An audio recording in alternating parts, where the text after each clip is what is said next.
We're rolling. Welcome back. Hey. Episode 57. What's up, Miguel? Back to How back. you doing? Back to back. That's right. Welcome to episode 57 of the Jiu Jitsu Dummies Podcast, everyone. We're sponsored by Fightback CBD. Get 20% off your CBD order at fightbackcbd.com with code JJD. We're also sponsored by Black Belt Digital Marketing. Anything you need from website design, Google Ads, logos, SEO, lead gen, social media, anything you need, they can help with. These guys are the company behind all of our social media designs. Again, check them out at blackbeltdigitalmarketing.com. Worth every penny. Let them know the dummy sent you. My name is Milton Campus. I'm a brown belt training out of South Florida. You can check me out on Instagram at Uncle Milty BJJ or at Jiu Jitsu Dummies. Bo's behind the camera. Yo, What's up, Bo? what's that? Miguel, back again. Yep. We're going to do this every Thursday. Is this we're good? Yeah. Rock and roll, Bo. It's in stone. Very cool. And we've got, waiting for us on the screen here, we've got Cody Steele. What's up, brother? How you doing? What's up? How's it going? Pretty good, Hey. man. Pretty good. Sorry about all the technical difficulties. No, But- you're good. That's Yeah. probably all me. But No. Miguel's got a joke Yeah. lined up. Go ahead. All right. What we just went through, was that your toughest match your whole career? Yeah, I was sweating pretty hard. Yeah. Hey, you persevered. I mean, honestly, I think you won by an advantage. Yeah.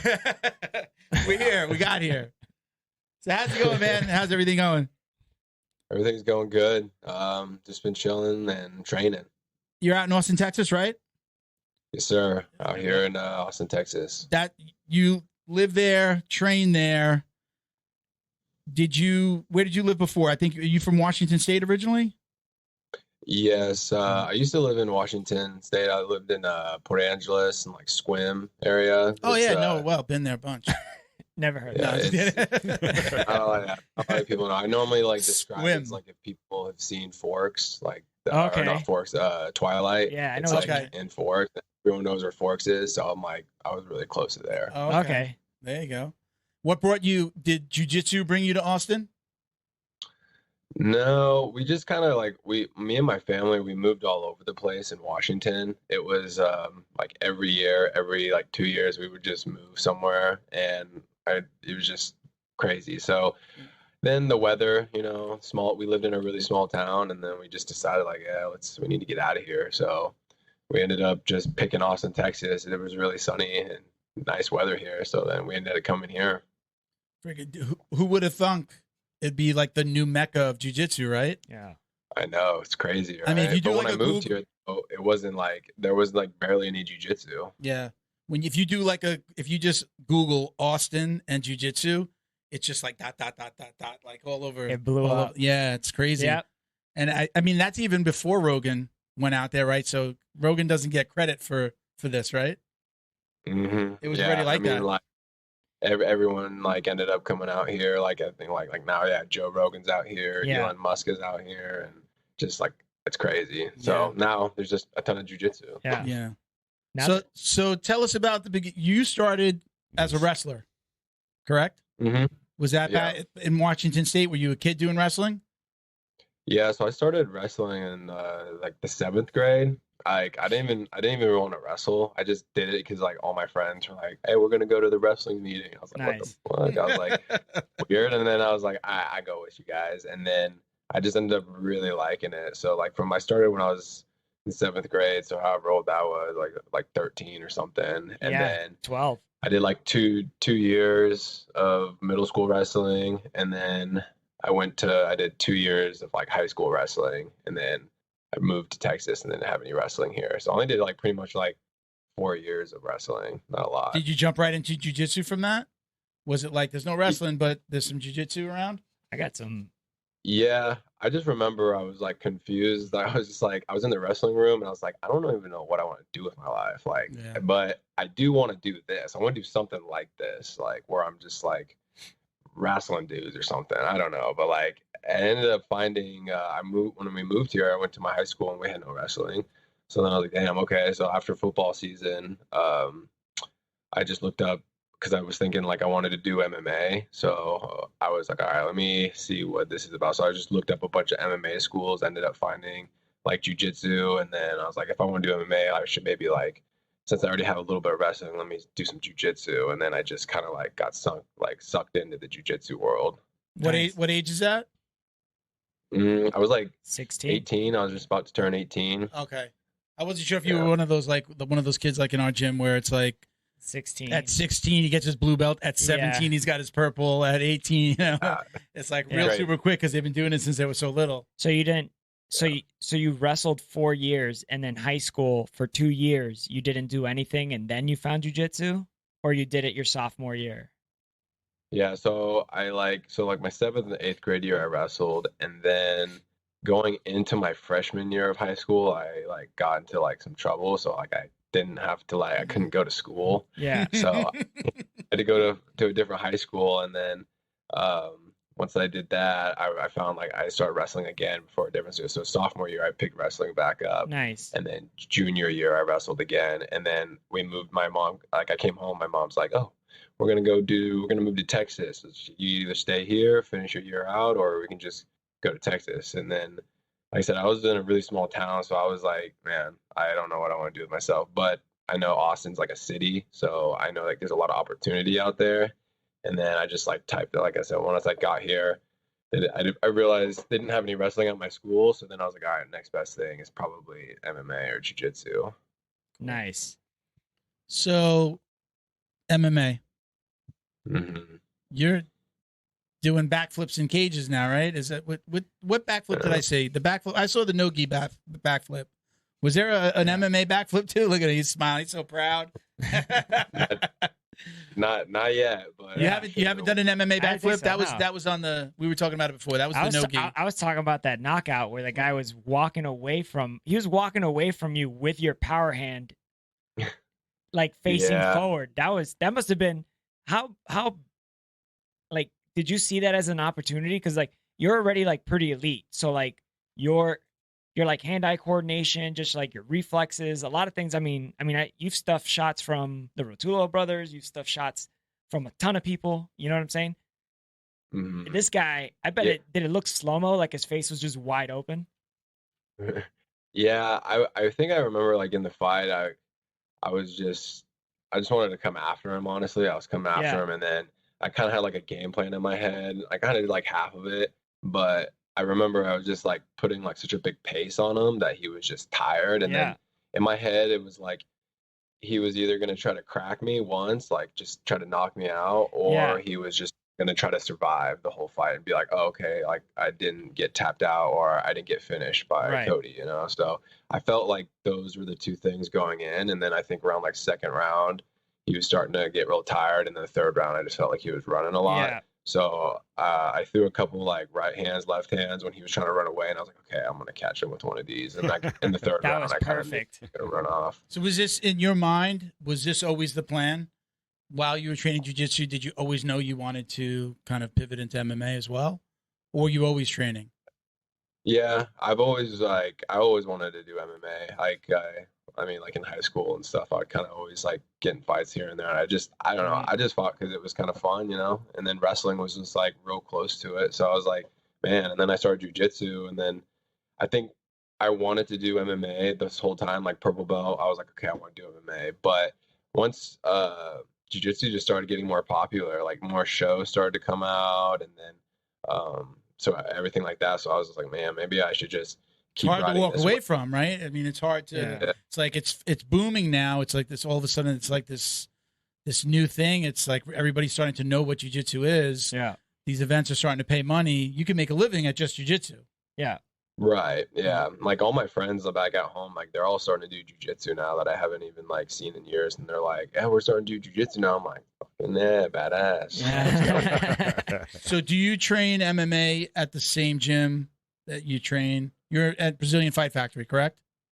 Yeah. And that's that's a gym that you started in, right? Which is kind of unusual to be at, right? You started at that gym and you got your black belt at that gym, right? Mm-hmm. He was checking for a little bit too, I think. Yeah. So I train I started as a white belt with my professor Rodrigo, and then he's brought me all the way through black, and then he's kind of guiding me and stuff, telling me what I need to do, what all that, and I do pretty much because there's no MMA around here in Austin. It's all in Dallas and Houston and San Antonio, but more Dallas and Houston. So I just do like I have a couple of guys who used to do MMA, and I have like a couple of guys I work with, and then I just do a lot of drills on my own, and then I go to like a stand up to do like Muay Thai. I'll go to this place called Ambush, and then I go to San Antonio because they got some like tough guys, like stand up guys over there who like fight in glory and everything like that. So I drive to like San Antonio at least like once a week just to get my hard rounds in, and then I'll like rally a bunch of people from like Fort Hood or San Antonio, and they're like kind of like we all like meet in together. So we're like in a room together, and we'll just be sparring and things like that. So that's my plan right now. What's so that plan? What is that plan? Is it like Bellator, UFC? I mean, you want to go all the way with this? Yeah, I can't see why not. But. Yeah, I've had like I've always like mentally, I've always like prepared myself like I want to go far in the MMA. Jiu-jitsu was never really a plan for me until like it happened. I was like, oh, okay, this is cool. But I mean, for right now, it's definitely go to like a high level in MMA and see how far I can get. Yeah, you have a great advantage with having wrestling and jiu-jitsu. And I mean, you got incredible cardio. Everybody knows that in the jiu-jitsu community. And I mean, on top of that, you're building your hands and you have good hands. I mean, the base. I mean, the base is like every great champion has had. Well, I think 70% of the current UFC belt holders right now, their primary discipline was wrestling. Or jiu-jitsu. Yeah, man, that's wrestling. Crazy. Yeah. So in your gym right now, are there other guys that are kind of following your lead and following you into MMA? Is it kind of, hey, let's see what Cody's doing? Yeah, I mean, I think once I'm always training, like even after, so like pretty much what happens is like I'll teach or I'm in a no-gi class, and then after no-gi, I'm like, all right, now time to do MMA. So I'll just start doing MMA rounds, and then like people will just strap up shin guards, gloves, MMA gloves, and I'll just do like a couple rounds, and then but yeah, a lot of people are starting to kind of get the itch in the gym now. Like I have like my little buddy Andrew Tackett, he's just dying now. Like he went to the last fight, he's like, man, no, I really want to do it. Yeah. Do you train with all 30 Tackets? Right, I think there's about 30 of them, right? Yeah, just about. How many? Are there 3 or 4 of them? I've lost count. Is it 3 I know 2. William, Andrew, and they have William, Andrew, and then they have Caleb, and he's the youngest, like little brother. Yeah. And then they have a sister. She's like the oldest one, but she used to do jiu-jitsu, I guess, but she doesn't do it no. She's the oldest. She's out of all the kids. Yeah. Oh wow. Yeah. That's pretty neat. Yeah. Well, there's a couple families. I mean, you got the Rotulo brothers, and then you have Nicky Rod, who's bringing his little brother. Looks like he's training a lot. Yeah. Well, and then you have Gordon, and then Nicky, and then. But again, well, that would have been a great. I mean, it's a great story as it is, but imagine the sister was like a champion too. Oh yeah, that'd be sister, cool. 3 brothers. She could have the house belt. You don't know. What about William and Caleb's too small, right? So, but what about Will? Is he looking to do MMA or is he? Nah, he's not. Yeah, I think like MMA is like you have to have kind of like a mentality for it. Like you have to be kind of like mean and like you want to have to hurt someone. I don't think he's that. Like he's like the nicest person. And stuff. He'd be really good at MMA, like if he wanted to. But I think like he's like you have to want to do MMA, and if you kind of don't want to do it, you shouldn't do MMA. You know? Does he ever throw on the gloves and spar with you? No, he just kind of like sits on the side, and then he'll like watch, and then he gives me like a lot of advice from the outside, like the jiu-jitsu part of it, because he's really smart. Like we watch UFC all the time, and then he'll study it. He likes it. He just doesn't like to fight people and punch people. You guys have pretty much come up together, right? I mean, I think did you ever train at another gym, or you were just always at Brazilian Fight Factory? It was just always me, and then eventually they came over. Like we ended up meeting each other back when, and then we kind of linked up a little bit, and then I was like, I went and trained with him, and then after that I was like, you should come try my school, and then he just loved it. You guys, I was watching. I don't know if you heard when we were trying to get connected. I said I had like Flow Grappling on for the last couple of days in the office, just on the screen, and I watched your podcast that you did with Flow and him. You guys are pretty tight. I mean, you guys are really close, right? I mean, we all know we developed these relationships in the gym, but you guys have been together how many years now?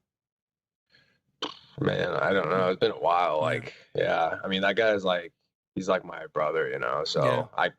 he's more like family to me than anything, you know. Like if I didn't have him, I definitely like my jiu-jitsu would be good, but it wouldn't be where it is today without him and his brother, you know. But he's helped me a lot, and he's just made me a better and nicer person too. He's a really nice guy. Softened you up. Yeah. Let's go back to the backflips. I want to know where those backflips came from. When did that start? Was that just something you do in the gym that you played around with, or I mean, do you like drill that? Like, I'm going to do this in this next competition. I don't honestly, I don't know. I mean, like when I'm in the gym, like we kind of get like really like high. Like sometimes we'll do like specific training, like who can score first and things like that. And like, I don't know, like people around the gym, they just start getting loud. People go, hey, they start yelling when you start scrapping in there. And I'll just do a bunch of random crazy movements and scrambles. And Nice. I don't know, like I never practice them. I never drill them. I'm like, oh yeah, there's a cool mat, there's a lot of crowd, there's a big people, there's all these lights. Like I'm gonna throw a backflip out there. You've said that before in previous interviews. He's like, if I'm getting paid, he said it a couple times. If I'm getting paid to be somewhere and there's lights and there's a nice stage, I'm gonna give him a show. Like, I'm gonna go out there. I don't want two guys sitting there stalling. No, man, that's the worst. Those are not the fun events. Dude, you definitely do. Win or lose, your fights are fun to watch. You know, thank you. Hands down. Yeah. Are you getting calls from any organizations yet? I mean, you only have a couple fights in, right? He's one pro fight in Fury. Did you do a bunch of amateur fights locally first, or? Well, I'm still amateur right now. Okay. Yeah. So like I pretty much like my plan, like how I'm doing it right now is just I did like a couple smokers and I did a Muay Thai tournament, like a kickboxing tournament. What's a smoker? Should I know what a smoker is? Smoker's like if you like end up you go to a gym or you go to somewhere and then it's like you guys are going like there's like people around and then it's like it's not a fight but it's a fight. Fight club? I was like, okay, so like I remember like I went to this smoker and then they're like, all right guys, just remember we're just it's just pretty much like practice, but we'll kill each other. Like, okay. All right. And like I get to the place and it's like we're in a cage and I have gloves on and I have shin guards and there's all these people just surrounding the cage and I'm like, and then this guy throws like a spinning heel kick to my face. I was like, okay, yeah, fuck that, we're going. Yeah. They call that a smoker, huh? Yeah. Yeah. You So ever heard that before? I've never heard of it. I thought that would just be like a gym. Not like a gym like where they do a gym takeover. In my like mind, I saw like fight. a bunch of people out in the field. Yeah. At like a what's the word? Like a bonfire. Yeah, like something like that. Like, hey, we're all gonna meet out here. Yeah. We're gonna have a cage. It's like Thunderdome. Man, it's like Thunderdome. The kids could go on some rides over here. There's some food trucks over there. Smoker. Yeah, no, his is more like a secret kumite. Yeah. Oh yeah, that's what it felt like. That must have been awesome. It's like Thunderdome. Yeah. So now, what do you prefer now? I know you've done some. Well, you were a combat jiu-jitsu champ, right? Or are you still? Do you have a belt?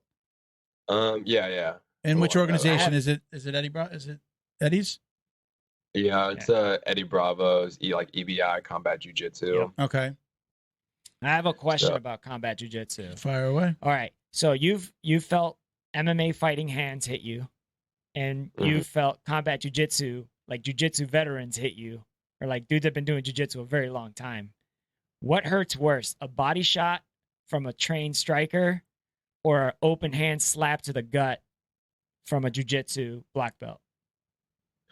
I would say getting hit in the stomach, getting punched in the stomach. Yeah. I think that's like a big like little loophole that people forget sometimes. I mean, even sometimes I forget it. Is like people start headhunting too much, but you start hitting the body, it starts to like break them down. Even if they have great cardio, if you like hit them in the body once, like it shuts all the lights and shuts the system down. Yep. Also breaks. It also breaks their hands too. They'll start defending it, so you could just fake to the body and go to the head too. So it opens up the headshots too. Oh yeah, for sure. I love body. I'm a huge body shot fan. Yeah. When I'm gonna get you a shirt that says that. I am. Body shot fan. Body shots But only. body shots in Florida means something different. Bodyshotsonly.com. Yeah. Don't go there. Body shots are useless on me, bro. They're useless on me. Okay. Yeah. So let's go back and talk a little bit about your relationship with the coach. I mean, when you're with, it's very rare. I said it before. It's very rare that you're with a coach that long. Tell us about your relationship with the coach. Again, I have heard you guys talk about it a little bit, but tell us about that relationship. Yeah, I mean, it's like I definitely cannot be doing anything without him. I mean, like I remember like being like when I just started doing jiu-jitsu, he was like, okay, so like what do you want to do? And I was like, I mean, like I want to do MMA. I want to like beat some ass. And like he was like, all right, well you gotta like, you gotta like hold on and stuff. He's like, at least wait till you're like a purple belt and things like that. And he's kind of like, I like hung out with him a lot too. So he's taught me like so many things of just how to be a man and like how to do everything, like how to talk to people and be respectful. He's done all that, and he's kind of like guided me through this whole journey, and he still is. But he was one of the ones, because I never went to like college or anything like that after. I was like telling him like, yeah, I want to go sign up for community college and then go get a job, because that's what I got. Why would you want to do that? Don't do that. Facts. And he was telling me, he's like, you're good at jiu-jitsu. He's like, if you just commit to this like a real job, or commit to this like if you're going to the university, and then when you get a black belt, the doors can open for you, so like you can make a living out of this. I was like, all right. And then I just kind of like listened to him. I just treated it like if it was my job. Like every day I had to wake up in the morning, go do like some conditioning, or I'd have to like wake up, go to jiu-jitsu class, and then train again at night. And I just treated it like my job. Like he kind of definitely opened up my eyes about like being consistent at something for over the years. Eventually it'll pay off. And like if I didn't have someone like that telling me that, I'd still be just like bouncing around trying to be like, I don't know what I want to do. I don't know what I want to do. And well, you came up like you're in that sweet spot of, I don't know when you started doing some of the major competitions, but you're in that sweet spot of all of a sudden jiu-jitsu took off. All these organizations started paying money. Third Coast Grappling, WNO, Kasai. All of a sudden, right? I mean, when did you get when was the first time you got paid? At what belt did you first get paid to do a jiu-jitsu event? I think it was brown belt, maybe. I mean, like I got paid at like Fight to Win because I did like some purple belt matches, but it was like literally nothing. But like, and I still didn't even think of anything of it. And then once I turned brown belt, like the thing was like I felt like at the time a lot of competitors were competing IBJF, and I mean you just spend money going there and then you get a medal and then a cool t-shirt. But most of like everybody was doing those tournaments, and then even if you win the tournament, they just look at the picture on the podium, who's on the podium. They don't even watch your fights. So then like me and like William, we were just like, all right, what do we need to do? Like, how are we going to stick out? What are we going to do? And like, I think like at the time there was like, just all these little tournaments going on, like through Flow Grappling, or just, little brackets with cash prizes. So we were just chasing the money and fighting on anything and everything that had money. Like the guy would be like, all right, if you can get over here, then we'll pay you this much. And then we're like, all right, so we just put our money together, go fly over somewhere. We go fight a couple guys, win some money, and then come back home, and then we look for the next thing. And then that's all we did. We were just chasing the money for fighting. That's awesome. That's awesome. Give me 1 second, guys. I'm going to shout out these other sponsors. So we're going to start out with DD214 Fightwear, at DD214_Fightwear. Gear for the war on PTSD. Get 15% off your online order at DD214BJJ.com with code JJD. Huge shout out to Flow and Roll, Flow_N_Roll on Instagram. Both got Flow and Roll shirts on today. Repping. Get 30% off right now. Yep. 30% off to the end of October for your online t-shirt, rash guard, or gi orders with code JJD. He's upped it. Okay. He's basically coming out with a whole new line. Yep. So he's getting rid of all the old stuff. So, right. Flowandroll.com, code JJD. But I have to mention this every time. Go check out their Instagram and look at the custom geese, look like the custom rash guards and the artwork that they do. It's amazing. I mean, even the stuff that we'll be able to buy just on t-shirts is amazing. but the custom work that they do, the very The specific, embroidery, it's high quality. I mean, the artwork that they do is just amazing. That too, yeah. So check them out. Let them know the dummy sent you. Welcome to our newest sponsor, Feito IT and AV. Love the name, right? yeah, man. Feito. They specialize in commercial and residential automation. They actually put the alarm system in my house. Friends with the guy. He's a client of mine at the old company, so we become friends. He's coming in. I don't know if Cody couldn't hear that. Yeah. He's coming to I've like asked him to do some other things for the garage, so he's coming out to put some more stuff in. But if you're a gym owner and you need to put, especially in this current environment, if you need to put some cameras in your gym, he's the guy to call. That's so right. just call Frank over at Feito. Check out their Instagram at Feito IT and AV, and again, let them know the dummy sent you. All right. Don't forget to like, comment, subscribe, share wherever you're watching or listening. If you're watching us on YouTube, don't forget to click the bell, get notifications each time we post a new video. All right. Cool. All right. Thank you, Cody. The cow. Hey everyone, thanks for watching. If you're enjoying the show, please help us thank our sponsor at Fightback CBD. We couldn't do this without them. Head over to their website at fightbackcbd.com. Check out their growing line of CBD products and find the solution that's right for you. That's fightbackcbd.com and get 20% off your purchase with discount code JJD. Also check them out on social media at FightbackCBD. Now back to the show. Bro, I listen to that Spanish I don't know if you're picking up all the comments in the background, Cody, but there was just a mooing sound. I've heard that. You heard that one, right? So let's go back to your relationship with your coach. He's been encouraging this entire time. He's like, do it. Held you back. Would you have been fighting when you were blue belt? Would you have like sought out MMA when you were younger if he didn't tell you, like, listen, wait, get your purple belt? Would you have done it earlier? Probably, yeah. Like if nobody was guiding, because like also too, like I had like a little bit of wrestling and a little bit of jiu-jitsu, and then just like whatever I learned in striking class, which was not much, but just like if I was ever sparring with someone that was even fighting at the time, like they'd be like, damn, you're really tough, and then they'd be like, you should definitely do MMA, and then like I would have listened to those guys, you know. So he was like, wait till purple belt. And then I got to purple belt. And then it was like, and then when I got to purple belt, that's kind of when things started to change in the jiu-jitsu. And I was like, okay. And then actually like the year I was thinking about going to MMA more at purple belt was when I met William. And then after that, like, I was like, damn, like this kid's good. And then me and him just started training more. And I felt like my jiu-jitsu started like progressing a lot faster. Cause at the time when we were training, or when I was just training, I had like just my professor, and he's like 215 pounds, and then besides him, we had like a lot of masters, so we had like a lot of older guys, heavier guys. So nobody was like boloing me at the time and like doing inverted de la Riva, spider guard. And when I met William, he was more just of a guard player, and he was doing all that. He was doing bolos and all that. Like he was like showing me like a bunch of crazy jiu-jitsu. So like. Then I start to like learn again a lot more through that, just because I had a good sparring partner like that. And then I just stuck with that. And the next thing we know, I was black belt, and I was like, dang, all right. Well, and how old are you now? When did you get your black belt, and how old are you now? I'm 26 right now, and I think I got my black belt at like 24 or 25. Yeah. Okay. Yeah, because it was right before like I think like the Kasai match. Mm-hmm. Yep. And he got his black belt. That was one of his big. You couldn't have been a black belt at a more perfect time.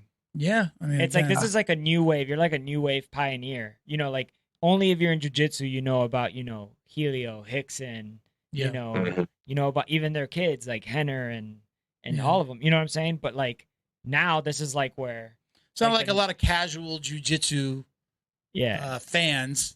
But those, if you're casual, it's like you're watching MMA. You're watching Bellator, you're watching UFC. They're starting to mix it in, you know, because like now the UFC's on ESPN and sometimes on ABC, right? And that's on public television. Yeah, like everybody's got ESPN and ABC, right? And they're like, oh, who's this? Oh, the fights are on. And they'd be like, oh, who's this? And be like, oh, that's Megaton's daughter.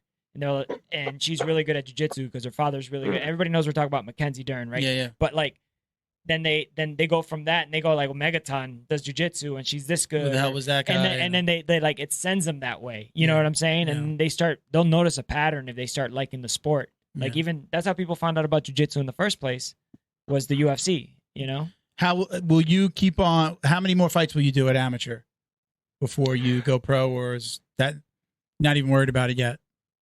I don't know. Like, I'm just gonna take it fight by fight. I mean, when I first started doing it, before I did any fights, I was like, oh, I want to go like 8-0 or something. Like, I want to do 8 fights. But then my coach is like, honestly, I don't think that you're gonna do that. He's like, you probably will just do 3, and like you just do 3 fights and just be ready to go, or you might do 4, maybe maybe 5. Like, but it just he said it just depends on how I feel or how I in the cage and things like that.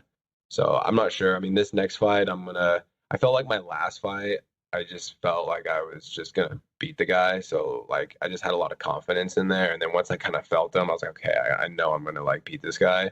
So I just kind of like I felt like I only did like 20% of what I could do, like especially with my striking. Like I just started like trying to take his head off. And normally in like when I'm like sparring or like fighting, like I'm like hitting the body, kicking the legs, teeping, like throwing like jabs. And that fight, I was just throwing like overhands. So I think once I kind of can like control myself a little bit more, I think I'll make a switch over. But I feel like this next fight, I'll be able to control and pick them apart. I'm curious about the inversion board you have. I just got an inversion board recently. It's a couple of months. I just started using it. I had it in the house, didn't really use it. What's your like recovery program, and is that a big part of it? I'm curious if I should be using it more. Yeah, I use this sometimes. I do a lot of foam rolling. Like foam rolling helps me the most. Like because I be training all the time. So like something on my body, like my leg, my back, something's always connected to something. Like my shoulders are always jacked up.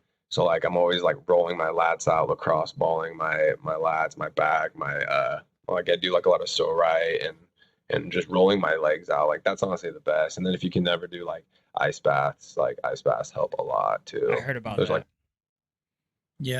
I can't do an ice bath, but I preach cold showers after I train. Well, you'll pop like ice bath after jiu-jitsu. If I work out, if I'm doing weights or something like that, that's usually a hot shower. Like very specifically, I'll do that. I feel like, I mean, I know it's just a cold shower. It's like, I have never done an ice bath, but I know that it helps me. So I can only imagine what the cryo or the ice baths really do. You're taking a Florida cold shower, which is way different. Cryo is a whole different You grew up level. in the Pacific Northwest. You know how cold the pipes get in the wintertime. It's always cold. Yeah, it's always cold. On the ground. Yeah, we had like the well in the backyard. Yeah, like, that's super cold water. Yeah, your own well. You know, you can dig into the well. We got tropical cold water here. Yeah. Yeah. What else do you do for recovery? So foam roller, inversion, ice bath. Do you are you like a supplements guy? Are you like, taking everything under the sun? I should be like better about supplements. Like I'm so bad at it. Like I don't I'll drink protein shakes sometimes, or I'll drink like BCAAs. I try to drink BCAAs. Like if I come home, I'll at least like throw some BCAAs in, and then I'll just chug it down, just get rid of it, and then that's about it. But what I've been doing lately is like there's this place called like Restore, and they hook me up really, really good there. So like a lot of times, like I'll go there, they have like Normatex, and they have they do like IVs and stuff. So like I'll just like if I'm like dying, I'll just throw an IV on and I'm good. Yeah. I wanted to do an IV. The vitamin IV or just a hydration. No, I don't. I'm not balling like that. You don't need it unless you're critical. Is it really that quick, Cody? Is it really that like hook me up to get an IV and like you feel like a different person? Yeah, just like it depends what like I get. They have a bunch of different type of like cocktails back there, but I just only do the one that's like for cover, which they put like glutamine and like zinc and things like that. Good. And yeah, it helps. I think it helps a lot. Like sometimes like I'll do it in the middle of the week and I'm like already feeling beat up, and then all of a sudden like it's Friday and I'm still training like pretty decent. So I'm like, all right, cool. You feel like if you do it like on a Wednesday, you're still feeling those effects for a couple of days? It's not just like I gotta do it every day. Yeah, I'll do it just once and then like I'll feel it like for at least like 3 days, I'll feel pretty good. And then I'll wait like maybe like a week and a half or something before if I decide if I want to do another one. But I don't like getting like the needles in my arm. Like that part sucks, but Yeah. I do like feel better because like sometimes I'll like just forget to hydrate. Like I'll drink water and I'm like, okay, I'm good. And then I'll eat and then I'll just forget to drink a bunch of water. But if I take an IV, and I'm pretty set. Yeah. Man. What about like weight training? Is that part of your? I'll do like light weights, and I feel like it helps me recover. But like I try not to go too heavy because I'm already pretty heavy. I'm like 230, so like putting on mass at 48 is not what I'm looking to do. You know, I want to trim. Yeah. But do you? Yes, I know that you work out, but how does that work into your jiu-jitsu and your MMA schedule? I love doing weights. Weights is like one of my favorite things to do. It's almost like a kind of like a therapeutic thing for me. I've had to like adjust it a little bit though as of lately, just because like my goal is like, my goal is like I'm gonna like fight at 55 once I switch over to pro. Mm-hmm. So like if I just keep lifting weights, I'm like getting bigger and bigger, and I don't want to like do that. So a lot of the times I do a lot of like I'm trying to do like a more like calisthenic type workouts, like a lot of push-ups, pull-ups. I got like ropes in the rubber bands in the garage, and then I'll just do like if I do lift weights though, I lift like you said, I'll lift light weights, and I just kind of like move and get it's like a circuit training type deal. Because I'll kind of hit like every muscle group that I can, like legs, back, chest, and everything, and it's just like lightweight, and I'll just like hit everything, and then I can go move on and then go do some jiu-jitsu or something. Yeah, full body workout. Yeah. Mm-hmm. We got a couple of listener questions. I'm going to let Miguel throw a question at you from the post today. I usually do these like a week ahead of time. So we used to just do like 2 to 3 podcasts a month, but I quit my job to do more podcasting, to do what I love.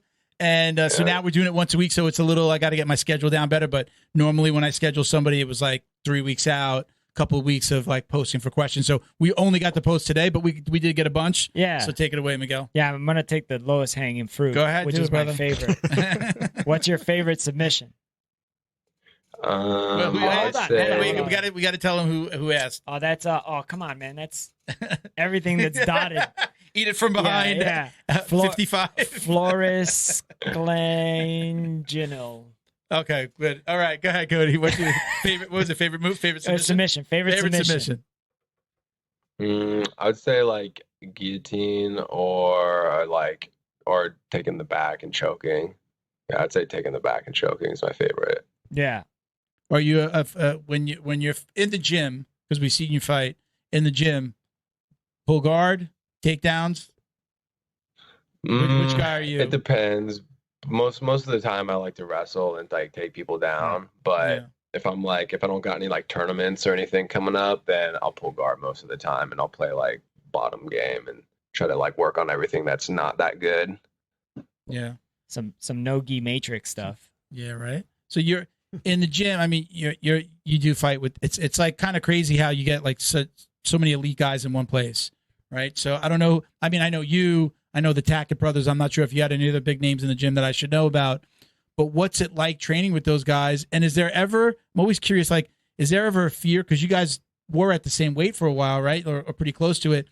Were there ever times that you had to do local tournaments where you wound up being in the finals together, where you had to fight each other? Like me and William. Yeah, you and Will. Well, I'm calling him Will, like I know. No. Yeah, Will. You know, Will. William.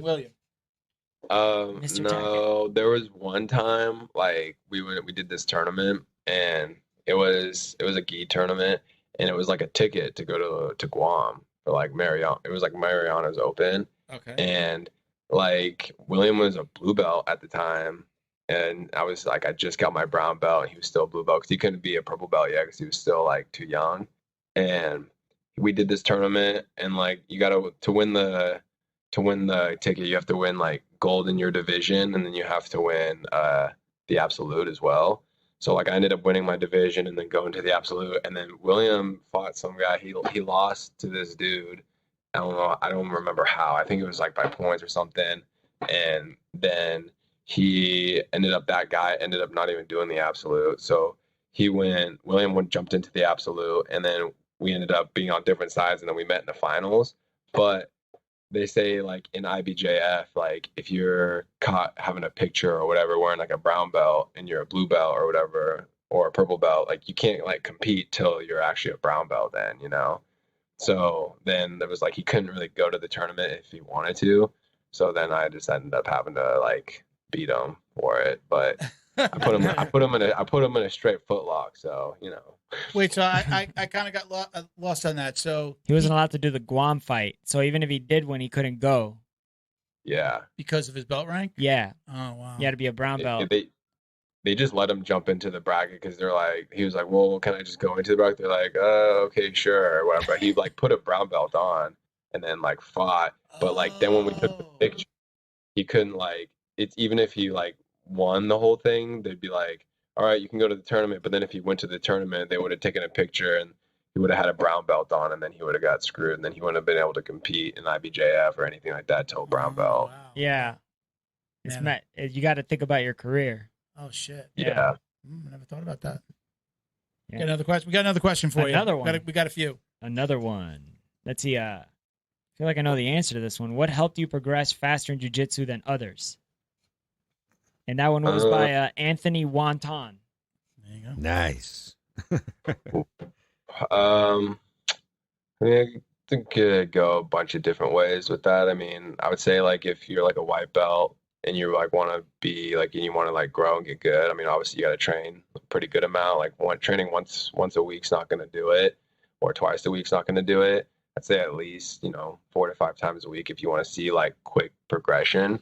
I always tell people that like when I tell the white belts that they want to get good, I'm like, find a submission, find a sweep that you're just really good at. So if you're really good at triangle chokes, be really, really good at triangle chokes. So like if you can get triangles from everywhere, from mount, from your back, from standing, from side control, just get them from everywhere. Just know that you can finish it. So then it's like, if you're a white belt, but you have like a blue belt level of triangles, you can always pull that card out, when you're fighting in a tournament. You might be losing, 8-0 in a white belt tournament, but if you got that triangle choke that you've been practicing, and if you can throw it on and lock it on, you can finish it, and then if you go to blue belt, you should be like a purple brown belt level at the triangle already and stuff. But, it kind of goes everywhere, and obviously you just got to be consistent.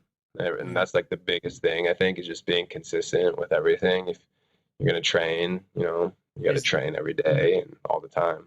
Is that what helped you, be kind of above the rest? Was it just your dedication from like the beginning of the story when your coach let you know, like, hey man, you started treating it like a job, and then you felt like that's what helped you?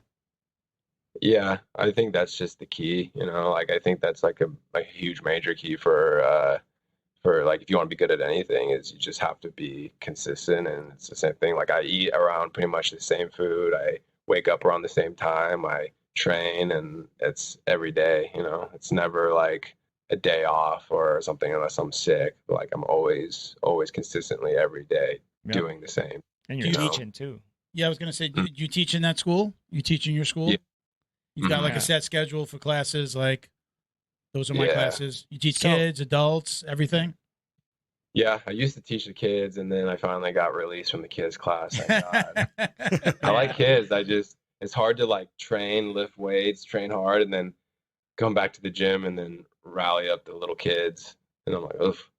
Yeah, I bet that's tough work. Yeah, man. Yeah, I mean, I have a question kind of related to you teaching, because like you came up, you had a mentor, and now you're teaching. Like, do you get like a satisfaction from teaching first? And then second of all, do you learn anything when you're, rolling with a student? Especially like you said, there's a lot of guys who are like, like my age, like 36, 37, okay shape, not the best cardio, got a wife, kids, job, casual.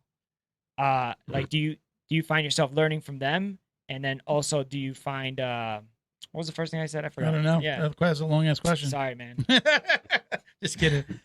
So it was, do you feel like you learn from your students? Students, yeah. Is there somebody? Do you have somebody that like? Yeah, man. When I roll with that kid, man, he's the next one. He's going to be the next Cody. He's going to be the next William.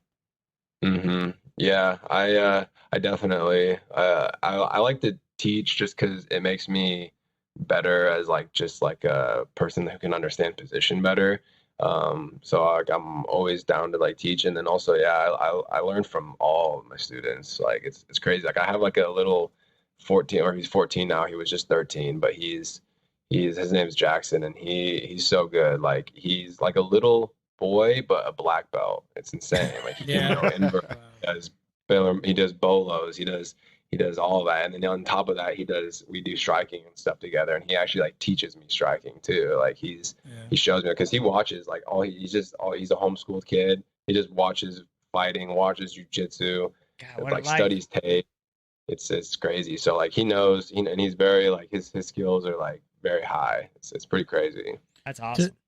To take nothing away from your skill set, your drive, and what you've accomplished, do you think that guys like the Tackett brothers have helped you elevate your game? Do you feel like you're in a better place because you've had such tough training partners? Yeah, for sure. Like they were able to give me looks that I was not really able to like kind of get, before that. Because I remember I used to go to tournaments, and I'd start fighting these guys, and they'd put me in De La Hiva, and they'd be boloing me, and I had no idea how to like defend it. So like on the fly, I'd be like figuring it out in the tournament. Like I'd be like, okay, I don't know, and then I just make adjustments. But like once they came over, they were able to like put me in bolos. They were going for leg locks. They were doing straight leg locks. They were just doing everything, triangles from everywhere. So like that like opened up my brain a lot more for to like just how to approach the game of jiu-jitsu and how to fight and defend off things, and then kind of also like make my game how it is now. What's your favorite? Are you more of like a gi or no gi in the daily training? Right now, since I've been doing MMA, I don't really train in the gi that much. I train in the gi like once a week. You teaching in the gi, or do your classes that you teach, is it all gi? Is it no gi, a mix? It's a mix. I teach more no-gi classes, but I do teach a gi class. I like to train in the gi, but I don't really like to compete in the gi. It's tough out there. It's tough out there. It's like an extra weapon. You don't the gi grips, itself is the grips are real. Yeah, right. I think I would think, and I'm just kind of thinking about this out loud. And maybe I've heard other people say this, but I mean, you see those jiu-jitsu fingers on these old timers. To have to like put those in gloves and hit people, and then you're getting them all mangled up in the gi as well. It's not a good, like, you're not gonna be able to do both. Your fingers and your hands are gonna get fucked up really quick. Yeah, in my hands, like honestly, I don't have strong hands or a strong grip. So like I'll hold the gi and then someone will rip it out, and I'm like, all right. You can have it. That's good. Yeah. Let's get another question. I think we had like 4 or 5 listener questions. All right, so progress, submission. This is from Flores ___ UFC. What was your motivation to start jiu-jitsu, and what keeps you going? Boxing glove emoji, strong arm emoji. Can't forget those emojis. Hey, it's in there, bro. The question mark would have sufficed. What's my motivation to keep doing jiu-jitsu? No. What was your motivation to start jiu-jitsu, and what keeps you going? Like, what keeps you still motivated to keep doing jiu-jitsu? What started for me was just, honestly, it was just one was either to jump into MMA, or 2, it was kind of like more just to keep me in shape, because I just like lifting weights and everything is cool. But like, I don't know, like if you're rolling and wrestling and like training like that, like, it's like the best type of workout you can get. So that's what kind of started it. But to keep my motivation for it is just, I just have a lot of big goals and a lot of dreams that I'm trying to chase, and they all seem to fall in through jiu-jitsu. So it's good. That's a great answer. Give him the last question. Go ahead. Is there one more? Yeah, I think so. Many questions. It's a show. We're making Miguel earn his keep this week. Yeah, I know, man. It's all a this show, reading. bro. I feel like my kids sometimes. They don't want to read ever. Let's keep people entertained. Manuel Garcia _21. Ask him what move, combo, or technical detail made his jiu-jitsu much more effective in completion and in the gym. I think that's like, what's your favorite move? Yeah. What's your favorite move? What's the thing that you've worked on that's like your go-to? The bread and butter.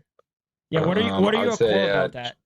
a choke from the back. Like ever since, like when you can say like their chin's down, but you can choke over the face. Yeah. Yeah. I mean, I used to always just try to like slice underneath the chin, and it was just extremely hard. But now it's like if I can just get my arm across the face, like we're good to go, So, but there's techniques to it, like when you're on the back, you have to have the right angle, you have to have good position and everything on it. So you can't just like rip the guy's face. You got to have like that good angle on it. I like this one. I like 2 fingers onto the nose, and you pull them up, or give him a nice little forearm. Get the nose with the forearm. Hold Right, on, my first Works. coach told me that. I got a follow up question to the on the chin choke. Go ahead.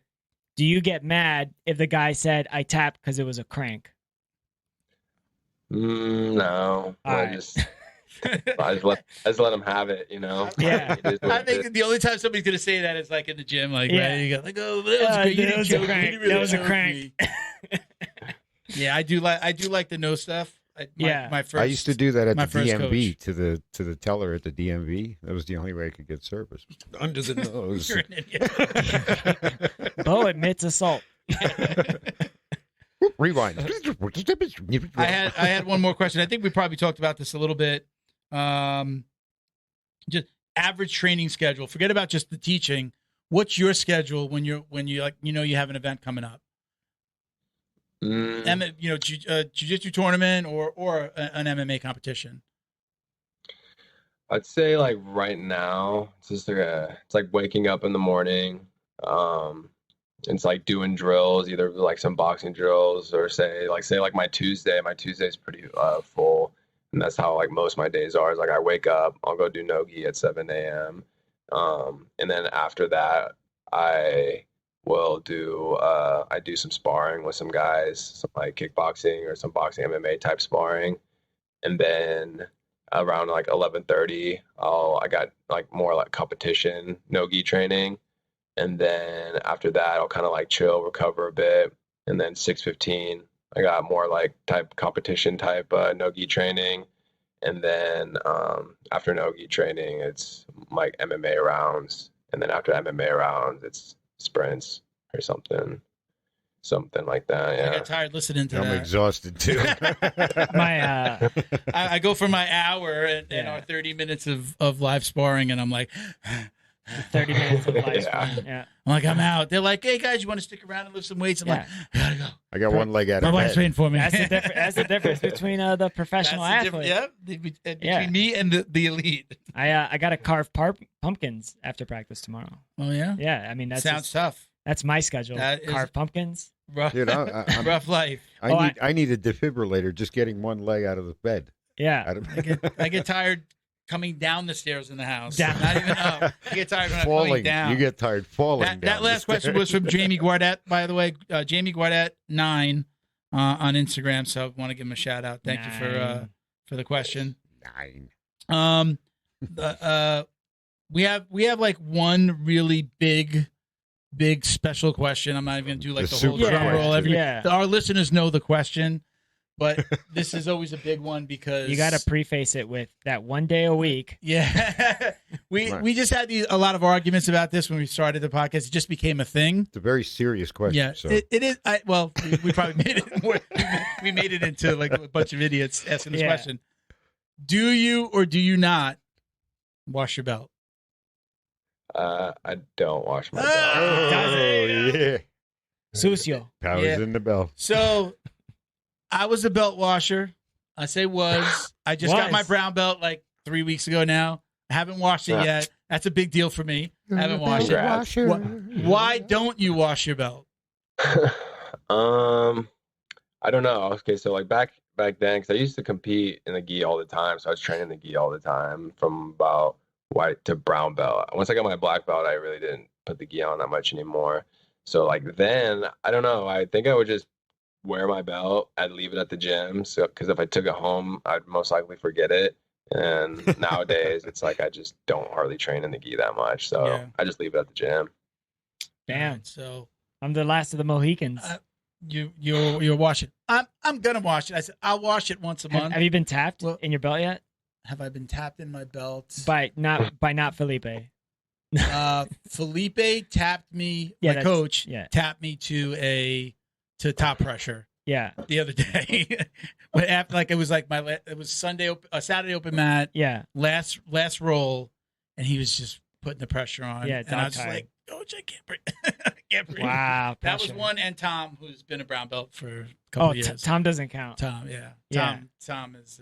He caught me in an armbar the other day. He catches everybody in that. Yeah, he does a really, really quick, slick armbar. He rips arms off. So I didn't wash my belt. We had Wagner on a couple episodes ago, and I sat about a foot or 2 feet away from him, and I felt ashamed when he told me that I was wrong for washing my belt. So that's why I haven't washed my belt yet. Really? Yeah, that's what did it. Made me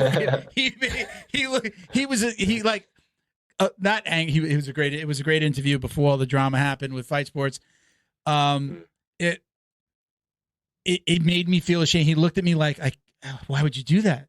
Like if I was just like my jiu-jitsu was all wrong because I washed my belt. So I felt a little. I was like, let me try this. Let me see how the other half lives. I'm taking my belt, my choice.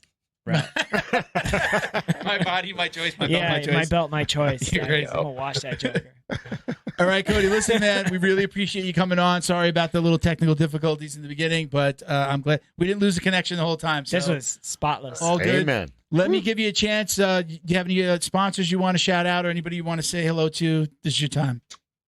Yeah. Just want to shout out to my sponsors. Level Black. They helps me out a lot. Cool. He's always giving me gear. I used to always have the problem where I was like, man, I don't have enough no-gi gear. I don't have enough this type of gear, and he just throws it to me. He's like, here, I don't want you to ever have that problem, and then. What if I'm traveling or something like that? He's helping me all the way there. He doesn't ever want me to like think about or stress out about that stuff before I compete. So it's a big thank you to him. And then 10 Shoes Gear. It's a boxing company. They're just starting, and they're helping me a lot right now too as well. And I just want to give them a shout out. And also Black Belt Nutrition. They're these guys from. I think they're out of Guam, and they're starting like a protein bar business, and they've been showing me a lot of love and helping me a lot as well. So shout out to them too. So Very man. Cool. They're investing in your future. Cool. That's awesome. That means they see something, man. That's good. Hopefully. Yeah. Well, listen again. Thank you very much. We appreciate you. Can't wait to see your next fight. Good luck in the future. And we'll tag you when we put this out. We usually put this out like the following week, so this will come out sometime in the middle of next week, Wednesday, Thursday, if Bo doesn't screw it up and mess anything up like he did today. If it's raining if it's raining anywhere in the world, it's my fault. Yeah. All right, Cody. Listen, we're gonna let you run. We're gonna do a little some shout outs here, some housekeeping, but we appreciate you. Take care, man. Thank you for joining us. All right. Take it easy. Thank you. Thanks for having me. Rest up. All right, man. That was fun. Pretty cool. Yeah, man. Pretty cool dude, right? Yeah. He's going to be a fucking beast. Yeah. He's going to be like an MMA beast. I'd be genuinely afraid to get in the ring with him. I really would. He seems like he's that's a solid focused, He'd go in, beat the shit out of you really got it. if you saw him compete, you'd be like, oh. And you also have zero MMA experience. You're not. I know how to shadow box, bro. I know how to shadow. You're gonna be seeing shadows for about a week straight after you get in a ring with that guy. I basically one time I told somebody somebody introduced me. It's like, he loves to box, and I'm like, I just hit the punching bag in my house. I don't box, and they were like, bags don't hit back. Somebody said that to you? Yeah, he was like a karate guy. Oh God, no. I was like, really? Yeah. Well, you should see my bag. For exercise, I'm not saying I'm going to get in the ring. Yeah. That was a long time ago. But he's gonna. You could tell when you see him compete. I mean, he's elite. He's already elite. Yeah. In jiu-jitsu. Yeah. Black belt at 26. So. Yeah. He's been in 24. I believe high school, man. 24. That's right. 24. Years. Yeah. So I see him. If he can stay, if you can stay healthy. Yep. It's not about the skill. His skills will continue to get better, and he'll be somebody that'll either break through Bellator to UFC or at least into Bellator. Somebody should definitely talk to him about nutrition, because doing the IV thing, the IV thing's really reserved for those times when you're physically shot. Yeah. And you just need that quick recovery. You need that booster. Jiu-jitsu competitor, believe me, you do. To be able to do the because I'm like him. I'm notoriously not a water drinker. Yeah. And that's so bad. You get dehydrated before you know it. Yeah. And that chiropractor tells me all the time, boy, you're getting headaches during the day? Yeah. Water. It depletes you of vitamins because you got nothing to circulate those vitamins. So it ends up being excreted. So you end up depleting your body little by little by little, and before you know it, you're going to actually need an IV, Yeah. So I like that. I want to try that. For him to do... Would you go try that? Have you ever done it? But do it only if you need it, though. Like if you need a B12 boost. I'm going to say for Cody. Oh, he's young we know right the now, training so that he goes. I mean, I'm training 3 times a week, and I feel depleted. Yeah. He's training all day, every day. He's training 3 times a day. Yeah, it's his job. Yeah. And he's training other people, and then he's training for how many coaches and professors have you talked to, bro? Those guys are in pain all the time. Yeah. And I'm in pain all the time. Again, I'm training 3 or 4 hours half of that might be a shortage of water and nutrition. Yeah. Or age. Yeah. age. No, age. Up, believe it or not, man, age is not that much. You'll see when you get an IV. All of a sudden, you're like, wow, I feel 12. No, but it's like, you want to get a bad back, a slipped disc, a shoulder, a tear, your knee. It's not just, hey, you're old and you're falling apart. It's, I don't know. Maybe the falling apart part, though. Well, yeah. I mean, it's, I got 20% of an ACL. It was all downhill after 30 for me. Yeah. I remember, like, wow, it's harder to lose weight. Still not stopping. I can't get to the gym as much. Still not stopping. It's starting to work. But I wasn't training jiu-jitsu back then. It was just really more like weight training. And again, I always had a punching bag hanging in the house. I was in an apartment on the water in Fort Lauderdale, and I had my living room, dining room table, punching bag. You've been to gyms before, dude. You know the old guy at the gym that has both elbow braces, both knee braces. Stay away from that guy. And the belt. Yeah. And he's like 80, and he's in there still just like doing shrugs or whatever. Everything hurts. He's still His in there. joints are all fucked. Still in there. And he's still training. Yeah. He loves the pain. Yeah, I love those guys too, man. I love those guys. And then they're wearing the little spaghetti strap. Thin strap. The spaghetti strap tank. Yeah. And then Gold's Gym. Yeah. They're at LA Fitness, but it says Gold's Gym. Yeah, they're repping the gym when they used to. You should have seen me when I was 30. 1930. Yeah, you're over there in Struggle City with like 180 pounds in there. I would love to try the IV just because I've never. I think other than being in the hospital, I want to see how it feels. It's literally the opposite of it's going to kill you. Like whatever, let's just do it, see what it feels like. I want to give it a shot. You should give it an IV. I'd love to do the cryo too. Yeah, that helps. I know, again, a cold shower makes me feel good after jiu-jitsu, and I feel different the next day. I know that my body feels better when I do it. I know when I haven't done it how that feels. So I can only imagine a nice ice bath. Well, cryo is like 30 seconds up to about 2 minutes because it's so cold, you will actually go hypothermic in that time. Yeah, like you wear gloves and ear mitts. Yeah, because you can get frostbite, and it's got to be like underneath your neck because if you smell that gas, like you'll pass out. Do they give you a something to protect your ship? Yo no because that sé, bro. Will freeze right off. Yo no sé. Anybody out there in South Florida, tag us in a place that you go to. Yeah, how does cryo work? Cryo and what is it called? The IV. There's a ton of those. What are those? Yeah, what are they called? Vitamin ID. Vitamin IVs. Yeah. Your booster shots. I'd love to get that. I heard about those from Rogan when he was touring with Chappelle because they like stay up all night and drink. And smoke. Those guys do them before the show. And then they would just like post up in the hotel room, and the vitamin IV people would come by. So that's like the wrong choices IV. Yeah, that's like okay. Or right choices. Made bad decisions. I need an IV. I saw Marcelo Cohen when he competed in was this the Nogi in Texas a couple weeks ago. There was a picture of him with the IV in the hotel room. Why not? Yeah, I'm sure fighters. It's legal. Yeah, I'm sure. Well, for recovery, for like immediate recovery, if you're in competition, you got to do next day. Well, I would think again. I'm going to be competing in a couple of days, maybe doing it the day before. Really feel like your best before sex, or after cutting weight, maybe. Yeah. Before the sex you never have. Yeah. To train too much, bro. Look at him. He's 2 days out. He's suffering. Did you say you talked to the travel guy? I haven't. I need to. I've had such a hectic week, man.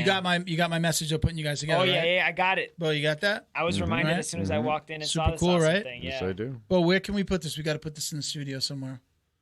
I feel like we got to put like a Probably like a hang it bracket under or the something. sign. Yeah. No, hang it under the Something sign like here. that. No. We put it under the sign put it, here, like, under there? horizontal. Under yeah, there. like Yeah, that. that'd be cool. That looks cool. And then when you get your, we can like swap it out. A little tilted. Yeah. You got to tilt it so it's surf shop-ish, Yeah. kind of Yeah. surf Like- shoppy. Like that. Yeah. I love it. There it goes. Yeah, we'll get it. up there. I really just want to piss off my wife and hang it in the living room at home. Don't do that. No, just kidding.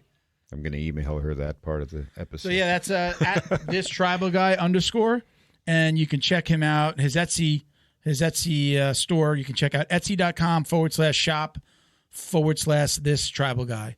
So check him out. Let him know the dummy sent you. A little bit of housekeeping, guys. Shout out to our podcast patrons, including our newest gym sponsors, Carlson Gracie Winter Haven in Winter Haven, Florida. CGWinterhaven.com at Carlson Gracie Broward. _Winter Haven. No, we got two of them. Oh yeah, that's And right. I'm turning my phone to this. I remember what I did last time. Exactly. It was like That's why I Carlson said Gracie Winter B. Haven over there. B. Carlson Broward. Gracie Broward County in North Lauderdale. Big shout out to Big J. Yeah. Big Carlson shout out. Gracie BrowardCounty.com at Carlson Gracie Broward County on Instagram. John Way over in Plantation. JohnWayMartialArts.com at John Way Martial Arts on IG. Huge shout out to our patrons, our podcast patrons, Jebediah Berra, Robert Walker, Frank House, Bo Athletics. Check them out on IG at BOA_athletics. Michael Pixley Jr., Jason Smiley, Britt Tavar, CJ Carroll, Mission 22, Chuck Reddoor, who was our last winner. He got a What do you get? $70 gift card to the podcast store and a bottle of CBD from Fight Back CBD. Does that podcast store gift card now go on Flow and Roll to buy stuff? Or That one was to the shop. One was to the shop. We still have the shop open, but Okay. yeah, we're starting to slowly move designs. We've got the podcast logo on the Flow and Roll with the little F&R on the back. So very cool. So yeah, you can go to the if you click on the little hamburger menu and then go to teams, or actually he wound up putting it out. When you open the hamburger menu at the bottom, it says Jiu Jitsu Dummies. Nice. So we've got one item there right now. Hopefully we're going to do more. We're going to do some coffee mugs and backpacks. Yeah. Just the drawstring backpacks. Yep. Because that's what I like to give out to the guests. So we'll have them on the store, but he'll give me them. It's cheaper than what we're doing now, better quality. Yeah. And I'll be able to give out gifts to the guests when they're in studio. That's dope. So pretty cool. Dope. All right. If you'd like to support the show, visit us at patreon.com/Jiu-Jitsu Dummies. Join and be automatically entered to win up to $100 in Jiu-Jitsu swag every single month, what we were just talking about. Yep. We'll take any of the questions that came in today. Those people will go into that month's drawing along with our podcast patrons. So it's everybody goes into a pool, and then we pick out one winner every month. Damn. Okay. Random winner generator. $100 in Jiu-Jitsu swag. Usually it's a little bit more. You know, That's we've done good. gis, we've done flow and roll gis. We did those flow kimonos. Remember? That's when we were on the right. flow Yeah, that kimonos was way back in at the day? beginning. That was dope. That was dope. That was like the best thing that ever happened. We went to an event and walked out. Every one of us walked out all with of the gi gis from a raffle. Yeah. We Well, all bought I raffles looked at. I'm a gambler by nature, you know. So it's like I looked in there. It was an empty bucket. It was an empty Tupperware, and I was like, Milton, we gotta. I won I messed 3. Up. I was giving. I messed up because I told you. I saw it, and I was like, bro, I just put this money in there. Well, you still got your gi. I wasn't doing it because I wanted you to win. I was bragging. I wanted all the geese. At least he's At honest. Jiu-Jitsu Dummies on IG for Very honest. for all the ways to watch. Let me do that again. At Jiu-Jitsu Dummies, obviously, for all the ways to watch, listen, and support the show. You can donate to our scholarship program. What we're going to be doing with the scholarship program is we're going to slowly phase out the actual foundation, and the show is going to do a scholarship from now on. All right. Just a little bit easier for us to manage than managing a whole nother business under the foundation. Right. So we're going to let that go this year at the end of the year. By the end of the year, we're going to let the registration go, but we're still going to do it. And we still have There are 3. the little guy, our first sponsor, Bridger Walker. So he's got like another month or 2 left on his sponsorship. We got to do a We're recap. going to do another one, and we're going to keep on awarding them. We're going to award to good people doing good things. Right. You know, wanted to focus on veterans, first responders, kids, But the families, the first responders, the families, Right. we don't want to leave them out either. So we're gonna do some cool things. We'll probably pick one like right after the new year. So 2022, we'll have our first new podcast, not foundation, but podcast sponsored jiu-jitsu practitioner. That's awesome. Yeah. Check out our podcast store. It's still open. jiujitsudummies.shop. Get 15% off with code JJD. Ranked rash guards, tees, backpacks, coffee mugs, free shipping on orders over $50. We want to thank the We Defy Foundation for their support and all they do for the veteran community. Big up. They help provide therapeutic relief to disabled combat veterans through jiu-jitsu. Check them out at We Defy Foundation on Instagram, and you can donate anytime at wedefyfoundation.org. Another big shout out. I don't even have my headache anymore. Yeah. Fightback CBD. Get 20% off your CBD order at fightbackcbd.com with code JJD.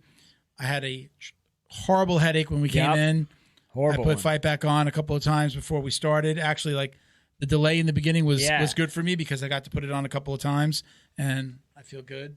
I feel loosey-goosey. I might put some on before the car ride home. Yeah, man. It's great, man. So, what we're talking about is not Then not the epidural that he got. We're not talking. Where are we? Which camera are we on, Bo? The freeze? That your CBD camera. roll on? Yeah, your camera. Yeah. I'm talking about the freeze. I didn't just rub CBD oil on my neck. No.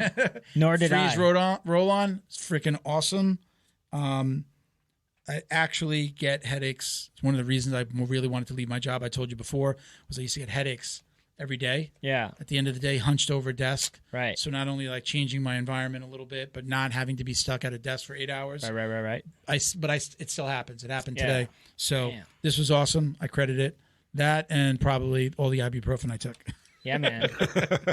But this is awesome. I bring it home. I have another bottle at home.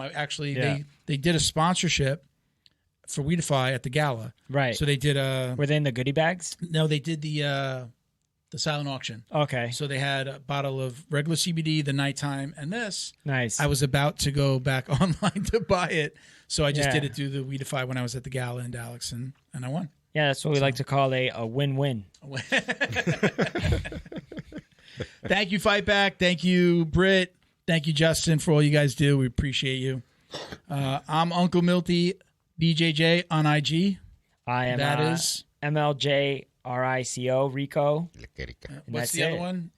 At What Eat do It you From mean? Behind. Nah, no, bro. that's not you. That ain't me. That's not you. Listen, That's not one of my 300 emails. I was reviewing the last podcast today. Yeah. And no, I'm sorry. We put out the last podcast today, but when I was reviewing it for release, Yeah. I have to go through every podcast, so went through everything, and it was funny. I thought it was a great episode, and then I get to the very end, and you threw out the Eat It From That was Behind. hilarious. Yeah. That was- Bro, that's Go back and watch it, everybody. I can't even take credit. Go That's back. mean. You got to listen to that That podcast. was literally was that hilarious. episode 56 56. with Nick.